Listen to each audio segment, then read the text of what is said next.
Good morning. It's Thursday the 17th of March. My name is David. Our Methodist Church in Emsey closed in 2020. Sad as it was, it made sense to close and join up with St Andrew's and Trinity in Skipton. We are only 2 miles away and we still do things jointly with our Anglican friends at St Mary's. However, we are not the only church which has closed over the years, and recently there have been 2 very interesting articles on our village website, the Emsey and Eastby Post, about the history of our churches and chapels in this community over the past 400 years. I'm grateful to David Turner and the Emsey with Eastby Historical Research Group for those articles. This is a much reduced version in order to keep it to approximately 4 minutes. The Quakers first started meeting in the 1650s, and there is a complete section devoted to them and their founder George Fox on the Post. In 1780, worshippers had to walk or ride to Skipton's Holy Trinity Church. This is where baptisms, weddings and burials had to take place. There were no mills, no chapels or churches in this community. 60 years later, the population of Emsey and Eastby was almost 1,000.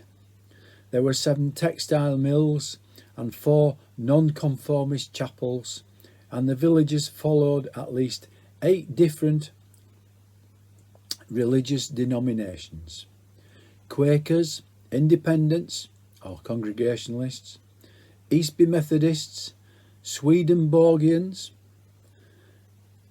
or known as the New Jerusalem Church, Primitive Methodists, Emsey Wesleyans, Roman Catholics and Anglicans. St Mary's Anglican Church was not built until 1853. Following a series of disagreements between the different groups, eventually this led to each of them to build their own chapels. Firstly, the Swedenborgians built the New Jerusalem Church on Pasture Road in 1833, later enlarged and replaced by the present building, now the Children's Centre. That was in 1912. The Wesleyan Methodists opened their own chapel on Main Street in 1839. That's the one that we were in until we closed, by the way.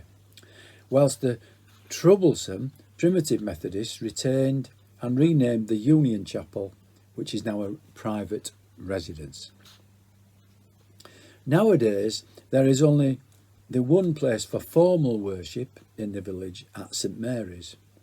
All others have ceased or moved on. The population has grown to well over 2,000 people and is still growing. Apologies for any factual inaccuracies on my part. Perhaps it's a timely reminder that churches and fellowships change and evolve over long periods.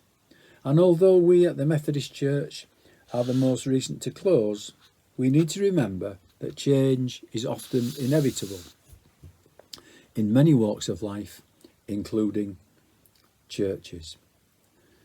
God often has different ideas for worship, and we are sometimes slow to catch on.